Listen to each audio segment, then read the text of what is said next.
I know why you clicked on this. You are tired. Not the kind of tired that sleep fixes, but the kind that follows you even into sleep. You still feel a small, steady pull to prove something to someone who is not in the room. If you came here only out of curiosity, you can leave. But if you are ready to live without that pull, stay with me. I'll help you see a clean way out of it. Here's the promise. In these next minutes, we'll name the hunger that keeps you performing. We'll let a few scenes from a thin, fevered young man in Petersburg, Rodion Raskolnikov, hold up a mirror, and we'll open a door you can actually walk through. No big speeches, just truth, simple and steady. First, let's stand in a quiet room. No clapping, no eyes on you, only a wooden table, a chair, and your breathing. Ask one question, the one we never ask when people are looking. Who am I trying to impress right now, and why? This is the center of today's story, and it is the center of crime and punishment. Raskolnikov tried to live above the need for approval by inventing a theory. There are ordinary people and extraordinary ones. The latter, he suggested, have a right to step over the law when serving a higher purpose. Porfiry Petrovich, the examining magistrate, repeats it back to him, cool, almost friendly, as if holding up a mirror.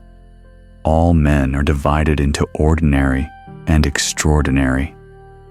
The extraordinary have a right to transgress the law.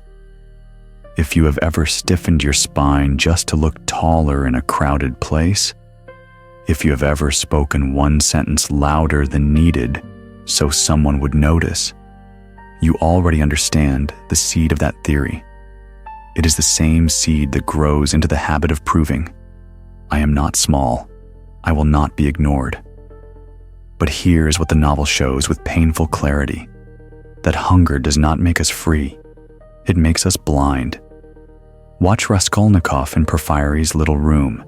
He tries to look calm, he fails. He forces a smile, it turns brittle. He insists he is well. Anger flares through the sentence even as he says it. Porfiry notes he looks pale. Then the thought flashes in Raskolnikov's mind. In my anger, I shall betray myself. And the room seems to tilt. If you've ever felt your face burn while saying, I'm fine, you already know this scene from the inside. There is a moment later when Porfiry smiles and says with a too easy intimacy, oh, come, don't we all think ourselves Napoleons now in Russia? The line lands like a finger pressing a bruise, the exact kind of joke that isn't really a joke. We don't need to live in Petersburg to feel it. There's a small Napoleon inside almost every tired heart. Someone who whispers that ordinary rules are for other people because our pain is special, our ideas are sharper, our purpose is higher. That whisper is how proving begins.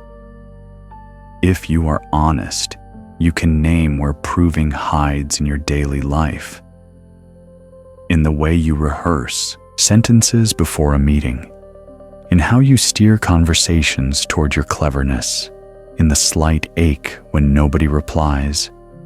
We tell ourselves it is harmless, but the body knows when we are acting a part.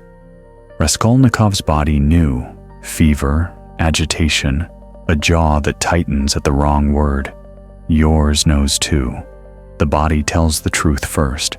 The mouth comes late, and the more we try to look unbothered, the more the mask sticks to the skin. The novel gives us another room, Sonia's poor room, with its candle end and the battered candlestick. There, the performance finally runs out of air. Raskolnikov asks, almost commands, "Where is the raisin of Lazarus?" "Find it for me, Sonia. Find it and read it to me." She opens the New Testament with shaking hands. Then a line that has crossed centuries enters the cramped air. And he that was dead came forth. Two people, the murderer and the outcast, standing very still while a story about life entering death is read aloud. No applause, no speeches, only a sentence that opens a window. I want you to picture that candle for a second. The flame is small. The wax is nearly gone. Sonia's voice trembles. She is not performing. She is not trying to look impressive. She simply reads. It is not a fix. It is a call. Loose him and let him go. And in that soft command is a way out for anyone who is tired of the weight of being admirable. A clean hook must offer more than emotion. It must offer a path. Here is the path this video will take, gently, step by step. First, we will hold your hunger up to the light without shaming you. Then we will watch how Raskolnikov's theory, his private ladder out of insignificance, turns on him. We will let Porfiry's questions, Sonia's eyes, and one plain sentence from the gospel loosen the knot. And we will leave you with one small practice that makes proving unnecessary. No theory speak, no thunder, just one human voice speaking to another. Why begin like this, quietly, almost tenderly, when the world is loud? Because Dostoevsky's world is not a lecture hall. It is a kitchen, a cheap lodging, a police office at dusk. People do not change because someone shouts the right idea. They change when a mirror is held without mockery, when a simple word makes room for breath, when shame softens enough to admit, I don't need to be important, to be honest. This is the ground we stand on today. If it helps, borrow a moment directly from the book. Sit where you are and let your hands unclench. Imagine a small, worn book on a table and someone you trust reading to you. Not to impress, only to keep you company while the air changes. The line you need may be only 5 words long. The line Raskolnikov heard was exactly that. And he that was dead came forth. Let that image enter the room you are in now, the one without applause. Before we go on, I'll name the quiet truth the story keeps pressing on us. Proving is a kind of loneliness. It turns every room into a stage and every face into a judge. Raskolnikov's plan to stand above ordinary people, his plan to be extraordinary, did not free him from judgment. It multiplied the judges inside his own chest. He becomes his own Porfiry, his own jury, his own executioner. If you know this feeling, if you have been judge, jury, and prisoner to yourself, this video is for you. And here is the gentlest part of the hook, the part that keeps people from clicking away. There is nothing wrong with wanting to matter. You are not foolish to want your life to have weight. The mistake is smaller and sadder. We keep trying to weigh our life with other people's eyes. Dostoevsky will not rip that desire out of you. He will teach you how to carry it without lying. We will do that here too, slowly, with care. So, if you are still here, breathe. This is your invitation to step off the stage for the length of one story. We will go back to Porfiry's room, to the little pauses where a smile doesn't reach the eyes. We will sit again by Sonia's candle and hear a voice that trembles but does not break. We will walk to a door where no one claps and pass through it anyway. When we are done, you won't need to prove that you are good. You will simply be able to do the next right thing without noise. That is the kind of freedom this channel seeks to offer. Not grand theory, but a quiet way of living that keeps your soul clean. Stay. The rest will be simple, and it will be enough. If the first part asked, who am I trying to impress? This part turns slowly toward where that need lives, not in the mind only, but in the small rituals of an ordinary day. You know them well.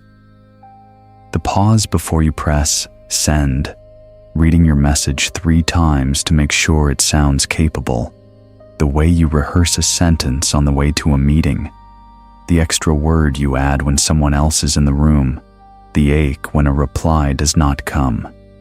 None of this makes you wicked. It makes you human and tired. Dostoevsky begins with a tired young man too. Rodion Raskolnikov is not a monster when you first meet him. He is simply worn out by poverty, by heat, by his own thoughts. He avoids his landlady on the stairs. He slips out like a cat so no one will stop him to ask for payment. He breathes the thick Petersburg air and grows dizzy. In his head there is a theory that will become dangerous later. But before the theory, there is something simpler. A long, thin habit of trying to be above the sting of being looked down on. If you have ever felt secretly small and tried to rise above it by being remarkable, you know his beginning. Look at the ordinary places where your proving hides. It hides in appearance, not only what you wear, but how you hold your face. You say, "I'm fine," and you try to make your forehead quiet. It hides in silence. You pretend a careless calm, but inside you are counting who noticed. It hides in talk. You steer the story toward your cleverness without meaning to. It hides in work. You tie your worth to an outcome and then cannot sleep because the outcome is not yours to control. It even hides in kindness. You do a good thing, and then, a minute later, you wonder if anyone saw. Crime and punishment shows this without preaching. Watch Raskolnikov early on, walking the city in July heat. He is overstrained, isolated, sunk into himself. The streets feel foul, the faces feel like obstacles, every sound is too loud. A drunk shouts something foolish at his hat, and a small panic rises. He thinks, in effect, a trivial detail could ruin everything. That is what proving does. It turns trivial details into judges. A hat, a glance, a delayed answer. Each one becomes a court. And you, without meaning to, bow to all of them. There is a line near the start that many readers remember because it sounds like every new day at a new job or a new life. Taking a new step, uttering a new word is what they fear most. Raskolnikov fears it. We fear it. So we build little ladders to escape that fear. Some ladders are obvious. Titles, numbers, applause. Some are private. The secret belief that we are meant for higher things than the people around us. Porfiry, the investigator, will later tease out Raskolnikov's private ladder. The thought that there are ordinary people who must obey the law and extraordinary people who may step over it when serving a great purpose. But before it becomes a theory, on paper, it is a feeling in the chest. I cannot bear to be ordinary in their eyes. You don't need to chase empire to feel this. A kitchen is enough. You bring a plate to the table and wait 2 seconds too long for a thank you. You share an idea and feel a flash of heat when someone does not react. You are quiet in a group and tell yourself you are above small talk, when what you really feel is a soreness where belonging should be. We call it preference. Often it is protection. Proving starts as protection against a small humiliation and becomes a way of living. The body knows. It always knew in the novel. Raskolnikov's body tells the truth first. A fever that flares when he insists he is calm. A tremor when he says he is strong. A restless walk back to a certain staircase he swears he is done with. Yours tells the truth too. Tight jaw when someone interrupts. A small collapse in your stomach when you see a post that outshines yours. The short breath after a meeting where you said all the right words, but felt unseen. We like to imagine we are minds with bodies attached. Dostoevsky reminds us we are souls inside bodies, and the body speaks plainly. This is not honest. This is strain. Proving also hides in comparison, not the loud, combative kind, but the quiet kind that smiles and nods while asking in secret, "Where do I stand?" Raskolnikov keeps looking for a ladder he can climb to a place above ordinary guilt. He reads, he dreams, he argues inside his room. What he cannot bear is the simple truth that he is one human among humans, bound by the same limits and judged by the same law. He wants a special pass. So do we, in softer ways. We want one clean success to silence an old shame. We want one public proof that we are not small. It looks harmless. It never is. If you have ever rehearsed your honesty, you know this. There is a scene where Raskolnikov sits across from Porfiry and tries to be natural. He cannot. He tries to smile easily. The smile comes out stiff. He tries to sound casual. The words press too hard. He knows that pressing too hard will expose him, and the knowing makes him press harder. This is a circle many of us live in. We try to look unbothered to hide we are bothered, and the trying becomes the loudest thing in the room. There is another hiding place: goodness. This is delicate to say, but necessary. Sometimes we do the right thing not because it is right, but because we need to feel like a certain kind of person: the generous one, the brave one, the healed one. If life hands us a moment where we cannot be that person, we panic. We call that panic principle, but it is identity fear. Raskolnikov uses big ideas about helping mankind to carry a private need, to feel like someone extraordinary, someone who need not be judged by the same simple scale as everyone else. You may not share his acts, but you may share the root, using a good word to hide a frightened heart. When does the mask slip? Often in a small room where no one is clapping. In Sonia's room, poor, dim, warm with a candle, proving has nowhere to stand. Raskolnikov asks her to read from the Gospel of John, the story of Lazarus. She reads slowly. He listens like a man holding his breath. There is a sentence that has traveled centuries and sits quietly on the air. And he that was dead came forth. It is a picture of life returned, but also of truth returned. The grave clothes are still there. The man does not skip judgment. He walks out of it. Proving says, "See me now and excuse me." Truth says, "Come out as you are and be loosed." If you are honest, you have your own Sonia's room. It might be your car at night after a long day. It might be a park bench at the edge of a field. It might be the early morning table where no one writes back because no one is awake. In that room, your hunger for applause is very quiet, and something else is very loud. The wish to be clean, not admired, clean. You want to do the next right thing without making a speech about it. You want to forgive someone without letting anyone know how noble you were. You want to work well and sleep well without checking who noticed. This is not laziness and not apathy. This is a sane wish returning. I want to speak to one more place where proving hides, because it may be the most painful. Love.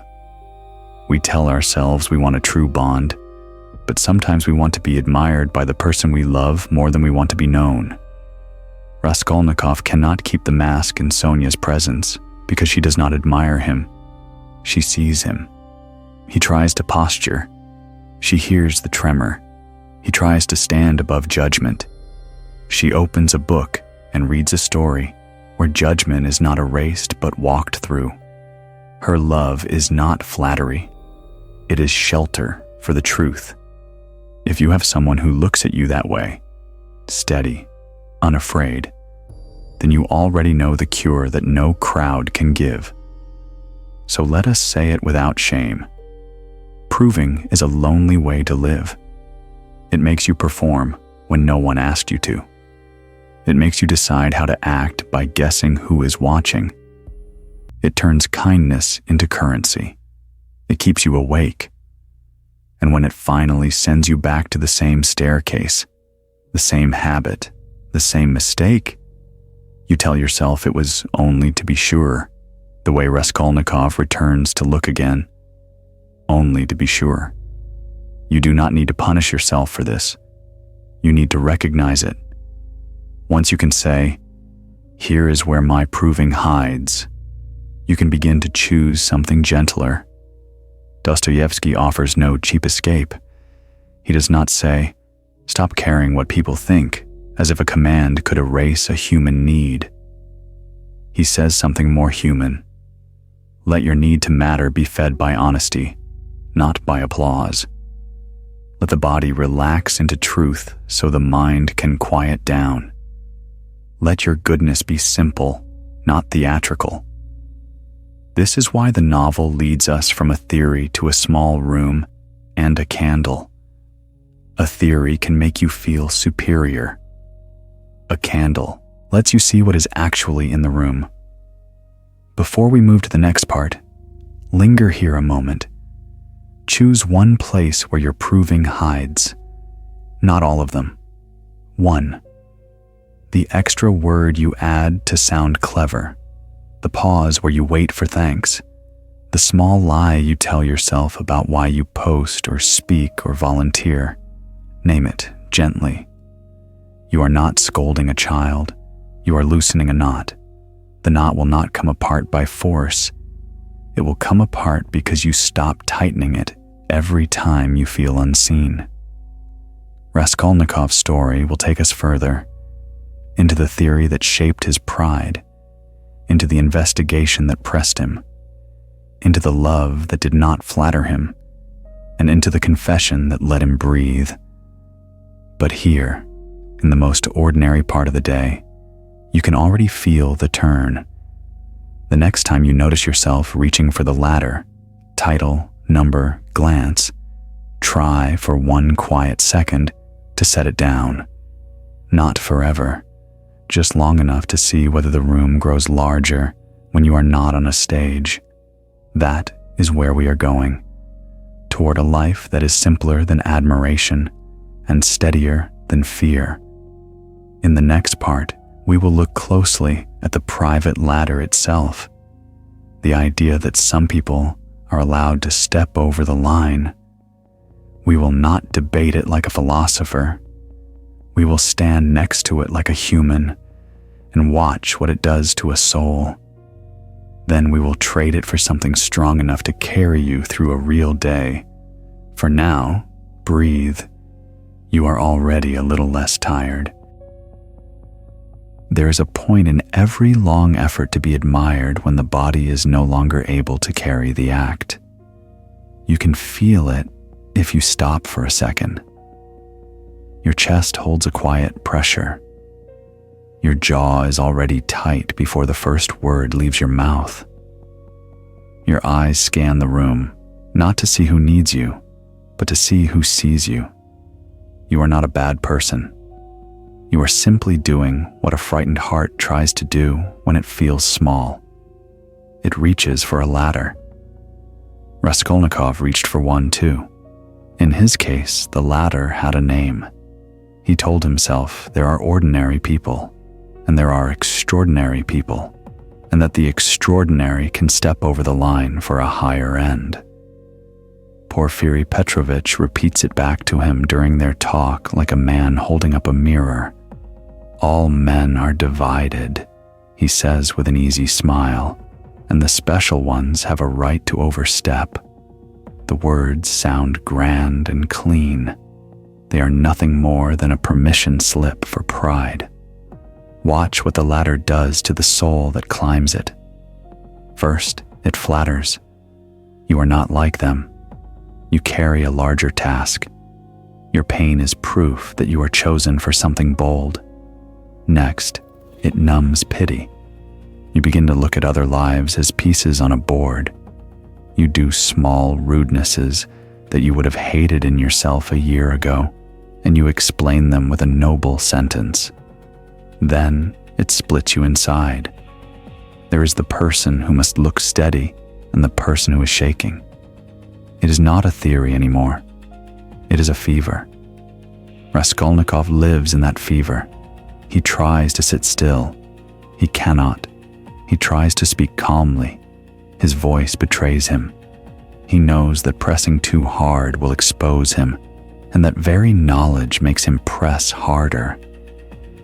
Many of us have lived this in softer ways. We try to look free of the need to be praised, and that trying becomes a new need, even hungrier than the first. The novel shows how quickly the mind can draft a purity note for the heart's secret hunger. Raskolnikov tells himself that he could ease suffering by removing a useless, harmful person from the world and putting the stolen wealth to good use. He says this word by word inside a lonely room. He says it again, walk in the hot streets where the smell of the Haymarket is thick and people bump his shoulder without apology. He says it again when he watches the crowd and feels that odd, cold loneliness that comes when you are near 1,000 people and not known by one. The latter looks simple. Do one decisive thing and step into a new life above shame. Then life laughs. A man is not two neat halves. He is one being, and whatever he does with his hand, he must carry in his chest. Look at the trail of the body. Before the theory becomes a deed, the body is already telling the truth. Raskolnikov shivers though it is July. He sleeps in bursts. He sees a staircase when he closes his eyes. He speaks too quickly and then pretends boredom to cover the speed. After the deed, the body tells the truth louder. He wanders back toward the scene like a moth pretending it is studying the flame. He stands in a crowd that has nothing to do with him and feels the ground tilt. He hears his name where it is not spoken. A careless word falls from his mouth in front of Zosimov and Razumikin, and he feels the sick heat that comes when you catch yourself advertising what you need to hide. He is learning an old lesson. The body confesses first. The mouth arrives late. Porfiry understands this, which is why he does not rush. He prefers a small room, a long pause, a tone that sounds friendly. He does not strike. He invites. He points Raskolnikov to his own printed theory and asks questions that seem mild. He speaks of Napoleon, a joke that is not a joke. In this room, pride meets a steady gaze and cannot hold itself up. That is the beginning of the emotional turn in this story and in any life that has been living on performance. When a clear, unhurried eye simply stays with you, your ideas stiffen and then soften. The self you are acting begins to look tired next to the self who is ready to tell the truth. The latter promises freedom. It delivers fear. Once you take one step that makes you an exception, all the air in your world changes. You do not look at the sky. You look for witnesses. You do not hear a knock as wood on wood. You hear it as a verdict. Every new face becomes a question. Every quiet room becomes a court. Raskolnikov bears this like a man walking with a weight you cannot see. He still believes there is such a person as the extraordinary man who may rise above ordinary rules, yet the only person who rules him now is his own dread. Here is the simple truth Dostoevsky keeps pressing. The wish to live above judgment often ends by multiplying judgment inside you. Then something merciful happens. Pride meets love and does not know what to do. The novel gives us a poor room where Sonia lives. The furniture is thin, the lights small, the air warm with a weak candle. This is not the world of important men. This is the world where shame sits down and someone does not turn away. Sonia does not argue with Raskolnikov. She does not polish her words. She does not flatter. She sees him and she stays. When he asks her to read the raising of Lazarus, she obeys with a quiet fear and a quiet strength. The scene is still for a long time. She reads, her voice trembling in the hard words of John's Gospel, until the sentence that every heart seems to know arrives like a soft command. And he that was dead came forth. Then the next words, the ones that fit a soul tied up by its own theory, loose him and let him go. Something breaks in that room that no argument could break. The ladder snaps in the middle. Not because someone shouted that the theory was false, but because the human need beneath the theory finally meets warmth without lies. Sonia's love is not a permission. It does not declare him harmless. It declares him seen and wanted in the full light of the truth. That is why her love has power.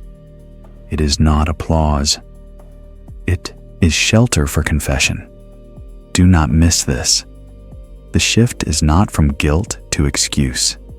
The shift is from isolation to belonging. When proving runs our life, we have to carry our entire defense in our head every minute. We revise our sentences. We rehearse a posture. We tell a story about our motives so often that we begin to believe we always meant it that way. Love asks for none of this. It does not negotiate with our image. It stands at the door and waits for the person. If you have ever been with a friend who did not flinch when you told the worst thing you ever did, then you already know what happens next in the novel. The world does not end. The air becomes possible to breathe. You still must walk, but you are no longer walking alone. After the reading, there is a long, bare road. Raskolnikov tries to keep up the old posture. It cannot breathe in this new light. He returns to the station and says a small sentence that is bigger than any theory. It was I who killed. There are no flourishes in that moment, no speech about ideas, no grand self. A man chooses truth, and the room grows quiet in a different way. It is the quiet of reality settling. The deed remains, the law remains, but something in the soul that had been twisting and hardening begins to soften. The story has not ended. It has begun again under a cleaner sky. If you stand close to that scene, you can feel the shape of a cleaner life for yourself. It looks nothing like the ladder. It looks like solid ground. It does not need a pose. It does not need to outperform anyone. It needs a few firm things that can be done and done again. Tell the truth in small sentences. Do the next right act even if no one is watching. Keep company with one person who wants you honest more than impressive. Accept that sorrow comes with responsibility, and let that sorrow be a teacher rather than a punishment you use to feel noble. Dostoevsky does not give us a fantasy. Siberia lies ahead. The cost is real. Yet on that hard ground, the novel says something gentle that many of us need to hear. There's a happiness that does not come from being admired. It comes from being forgiven and from beginning to live in a way that does not make you hide. That is why the book ends not with a speech, but with a quiet promise. This was the beginning of the story of a man's gradual renewal. It does not arrive in a single blaze. It arrives like spring, snow melting, river breaking up, windows opened after a long winter so the stale air can leave. Let that image work on you now. You do not need to invent a grand idea about humanity to deserve a new start. You need to put down the private ladder that has been cutting your hands. You need to walk into one small room of truth, light a candle, and let a real voice read a real line that invites you out of the cave you made to feel important. You do not need to punish yourself to pay for how long you have been acting. You need to choose honesty and accept the cost that belongs to you, then rest in the simple relief that follows. The relief has a sound. It is the sound of a person no longer listening for applause, because they are listening for conscience instead. Here is the heart of the emotional shift. The thing you have been calling strength was often a shield against shame. The thing you have been calling leadership was often a plan to never be seen as small. The thing you have been calling purpose was often a stage. Raskolnikov's theory promised him a stage high enough to escape judgment. In Sonia's room, he learned to trade the stage for a floor he could stand on. That trade is available to you in a kitchen, in a car, on a park bench at dawn. You will know you are making it when your breathing slows and your sentences get shorter and truer. You will know it when you would rather be clean than dramatic. In the next part, we will make that trade practical. You will choose one step that belongs to you, small and concrete, that breaks the habit of proving. No performance, no grand plan. Only one action that moves you from theory to life. For now, stay with the feeling in your chest and in your jaw as you imagine putting down the ladder. There is room for you on the ground. There is air down here. There is light enough to see the next step. You have already felt the ladder crack. The body is tired of acting. Now we turn that feeling into a way of living you can do with your own two hands. No speeches, no grand plans. Just a few steady moves that begin today and continue tomorrow. The way a river keeps moving even when no one watches. Begin where the novel begins to heal. Go to your quiet room. It might be a kitchen after the dishes are done. It might be a corner of your desk before the house wakes. Bring only a page and a pen. Light is helpful, even if it is the glow from a small lamp. Sit down and write one honest sentence you have been avoiding. Keep it plain. Do not defend yourself inside it. Do not explain it. Raskolnikov's turning point is not a clever argument. It is a plain admission. He had been living on theory and could not breathe. Your plain sentence might sound like this: I have been trying to be admired more than I have been trying to be honest. Or this: I have been pretending I am above the rules because I am afraid of being ordinary. Or this: I hurt you when I wanted to feel big. You will know you found the sentence when your body loosens a little and your jaw stops biting the air. Now choose one goal that has been driven by proving and trade it for a goal that can be done without performance. Keep it simple and near. If you have been writing pieces to gather applause, trade it for writing one page that is true and send it only to the person who needs it.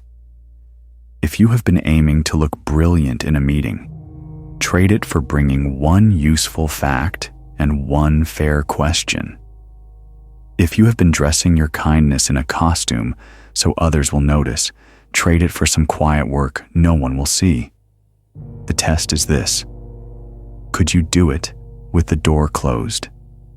If the answer is yes, it is clean enough to begin. Raskolnikov's theory tried to lift him above ordinary law. The cure was not talk, it was repair. So take one wrong that belongs to you and bring it into the next 24 hours. Not 5 wrongs. 1. You already know which one. Write 3 short lines you will say to the person you wronged. First, the deed in clear words. I did this. Second, the cost you caused. It cost you this. Third, the repair you offer. I want to repair it by doing this. Speak slowly. Leave out every sentence that reaches for pity. Do not add an excuse to soften the truth. You are not on trial. You are learning how to breathe. If money is part of the harm, return it or begin returning it and say exactly how you will proceed. If words were the harm, give new words that carry weight. If trust was broken, do not ask to be trusted. Ask for the smallest task that would build trust again, and do that without noise. The action can be modest. Modest is strong here because it is sustainable. A grand gesture often tries to buy absolution. A small, faithful act trains a new life. There is a piece of the healing that requires leaving a scene.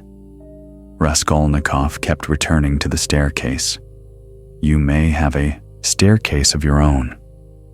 The avenue you walk down when you are hungry for eyes. The late-night page you refresh to feel real. The old conversation you reopen to feel righteous. Choose one such staircase and close its door for 7 days. Change the route. Remove the page from your quick reach. Replace the nightly argument with a prayer or a line read aloud. Sonia's room gives us a model. She does not lecture. She reads one passage that sounds like a window opening. If words help you, borrow that line for 1 week at dusk. And he that was dead came forth. You do not need to become religious to let those words do their work. They are a picture of a human being stepping out of a tight space. That is exactly what you are doing. Make a place for silence inside your sentences. When you tell the truth, let it stand without decoration. You will feel the pull to add a defense. Do not add it. You will feel the pull to balance the ledger by listing the other person's fault. Do not list it. Hold the silence that follows an honest line. Raskolnikov's confession is a quiet room settling. The air changes because no one is hurrying to manage the sound. Keep that sound in your own rooms. It teaches everyone present that truth is strong enough to stand on its own legs. Invite one witness who prefers your honesty to your brightness. This person is not a fan. This person is a friend. Tell them in 1 page what you are doing. Tell them the one goal you traded. Tell them the one repair you will make and by when. Ask them to ask you about it on a day you name. The point is not to be watched like a prisoner. The point is to be kept from drifting back into the soft illusion that big ideas can carry a life. We know from the novel that loyalty kept visiting Raskolnikov on the hard road. You will need a small version of that. It keeps you company while you practice a new kind of strength. Some people will try to draw you back into performance. They will flatter or accuse. They will say that your quiet is arrogance or that your new steadiness is cold. Give them a sentence you can repeat without heat. I am trying to live more truly, and I cannot argue about it. Then return to your task. The task can be something as homely as keeping your word about a small time. When you say you will arrive at 9, arrive at 9. When you say you will finish a page, finish it. You are building proof that does not need witnesses. Every night, close the day like a craftsman who puts away his tools. Sit in the same quiet place where you wrote your sentence. Ask yourself 3 human questions. Where did I tell the truth today when it would have been simpler to act tall? Where did I repair something I broke? Where did I step away from my staircase and choose a clean road? Answer in 1 or 2 lines each. Do not scold. If you failed, write the next small step and place it inside tomorrow. If you succeeded, give thanks and sleep. The sleep matters. Guilt without sleep becomes theater. Responsibility with sleep becomes strength. Remember, the cost will not vanish. Siberia does not vanish from the story, but the meaning of cost changes. Pain stops being your private self-punishment and becomes the simple price of building a life that does not require hiding. Raskolnikov begins to live again, not because the world applauds, but because he accepts the weight he must carry and lets love visit him in that place. Your version will be plainer and kinder. You will pay for what is yours. You will stop paying for what is not. You will let kindness in without performing gratitude. You will wake without reaching for a stage. A word about anger and shame. When you withdraw from proving, both may rise for a while. You will feel angry that you were not seen sooner. You will feel ashamed that you acted for applause so long. Let both pass through. Do not build a house for either. If a sentence is needed, use this one. I did what I knew how to do when I was afraid. Now I will do something better. Then return to your work. If you need a gentler voice, open Sonia's page again. Hear the line that loosened a man bound by his own pride. Loose him and let him go. Say it over your own chest if you want to. The words are old, but they travel. There will be days when you forget and your hands reach for the ladder again. That does not make you false. It makes you human. Put the ladder down as soon as you notice and return to one small act. Tell the truth somewhere it costs a little. Repair something that can be repaired today. Refuse one staircase. Hold one silence after an honest line. The rhythm will return more quickly each time. Renewal in the novel is described as gradual, the way spring moves over frozen ground. That is how it comes in a life. You do not notice on the first morning. You notice when you catch yourself breathing and realize you have not been listening for applause for an hour. If you want a closing picture to carry into tomorrow, take this. A small room, a table cleared, a candle that burns low but steady, a page where your hand has written a sentence you trust, the sound of your own breath, even and quiet, a task for the next day that does not require witnesses, a friend who knows the truth and is not shocked, love that does not flatter you and does not leave. The door is not locked. You do not need to be important to step through it. You only need to keep your word to yourself and to the few who are standing close. This is the practice of clean strength. It is not a technique to become admirable. It is a way of walking that does not split you into an actor and a watcher. Do these few things and keep doing them, and the stage will stop calling your name.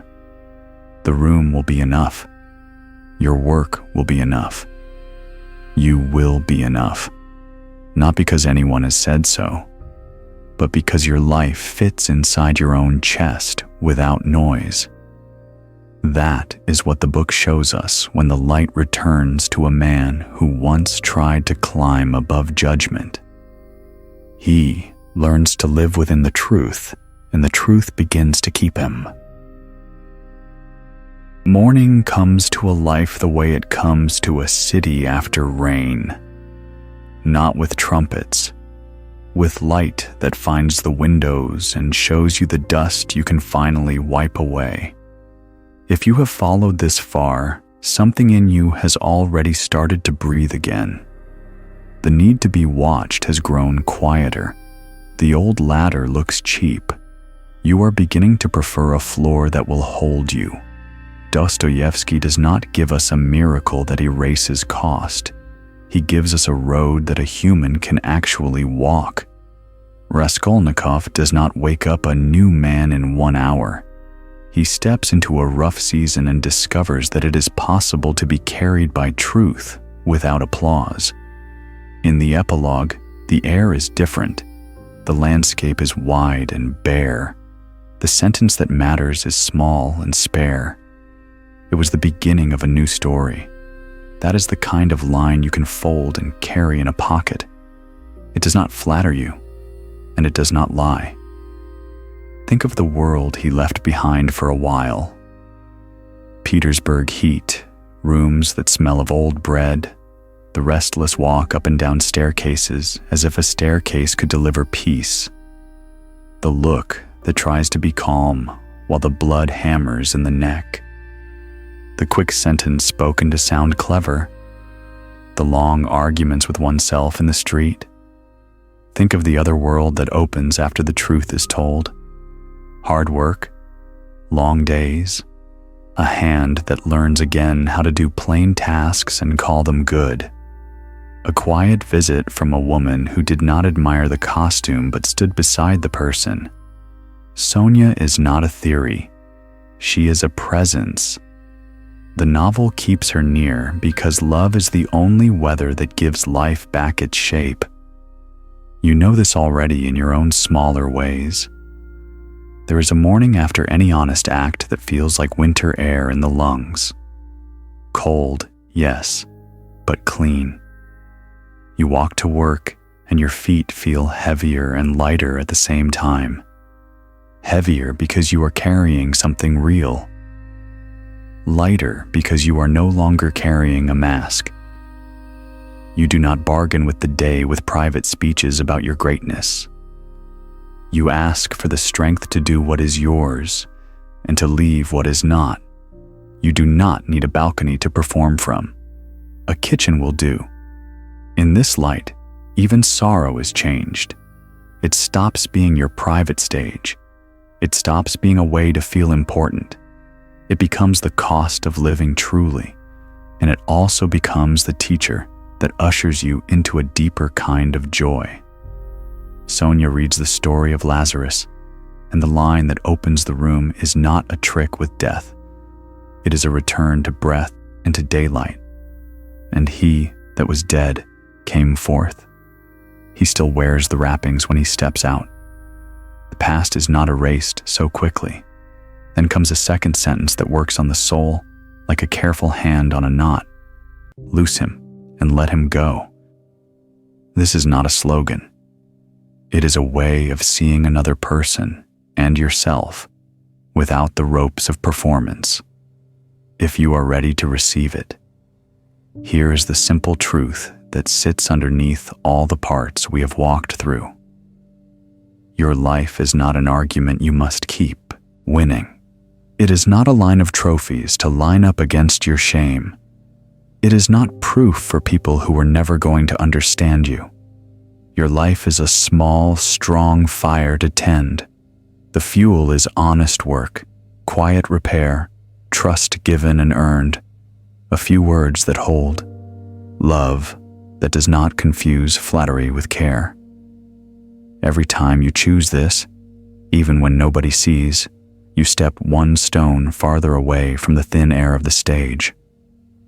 There is a moment late in the book when Raskolnikov gives up on speeches. He tries to hold on to his old cold pride, but it cannot stand in the same room as the woman who reads and weeps and does not leave. He breaks, and the breaking is not the end. It is the door. The door leads to something that many grown people never know. Not fame, not victory, relief. Relief that you can live without a second self narrating your every step. Relief that you can meet a gaze and not flinch. Relief that when you put your head down at night, you are not auditioning for anyone, not even for the person you wish you were. Hold that feeling up to your own day. A message arrives with no praise inside it. You say thank you for the answer and return to your task. A chance appears to speak in a way that would make you look grand. You offer one clear sentence that helps and then stop. A friend brings you old hurt. You do not use their pain to feel noble. You sit with them like Sonia sits in that narrow room, a living silence that makes honesty possible. You are not less alive because you have stopped performing. You are more. Your senses return. Your skin tells the truth, and your mind follows. You can taste your food. You can hear a voice without planning your reply. This is why the book lets renewal arrive like spring. Not with fireworks, with meltwater, with a river cracking its old ice, with windows opened so the stale air can go somewhere else. Raskolnikov begins again because he stops trying to be a special kind and learns to be a clean kind. That should not sound small to you. Clean is not bland. Clean is brave. Clean is hard. A clean life raises children well and mends old fences and keeps promises and prays without bargaining and tells the truth when it is cheaper to smile. A clean life can lose and not be broken because it did not stake its worth on the scoreboard. If you listen closely, the story is telling you something about power. Lasting power is not the ability to step over others. It is the ability to stand up inside your own soul without noise. To do that, you need a center that does not move when the room is loud. You cannot borrow that center from the eyes of a crowd. You build it by making peace with being one human among humans. You build it by telling small truths and paying small costs right now. You build it by letting love stay in the room long enough to see you without your lines. When Porfiry smiles and asks his wise questions, he is doing more than catching a criminal. He is calling a man back to that center. When Sonia opens her book, she is doing more than comfort. She is naming life out loud. One day, sooner than you think, you will test all of this without trying. You will wake into a day that demands something that used to make you reach for the ladder. The room will feel risky.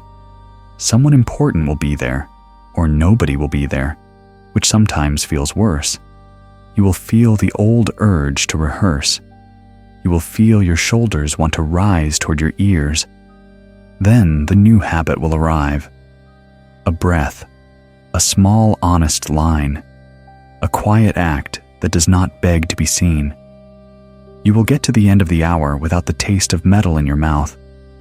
You will look up and realize you were simply present, not performing.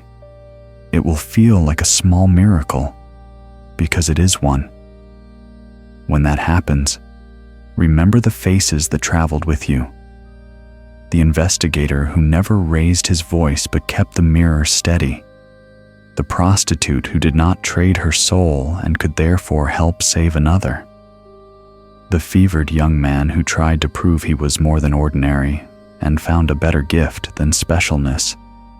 Clean strength, quiet joy, a life that does not choke on its own story.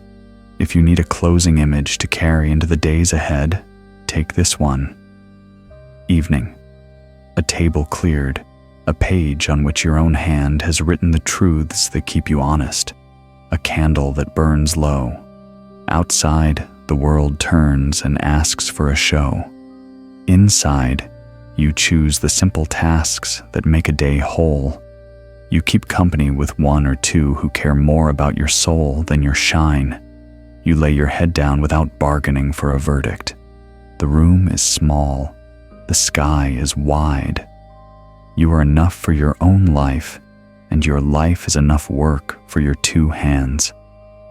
If these minutes have been a small shelter for you, leave a little light here so the next tired person can find the door. Send it on to the one friend who is sick of stages. And if you want more rooms like this, come back and sit with us again. We will keep the candle ready.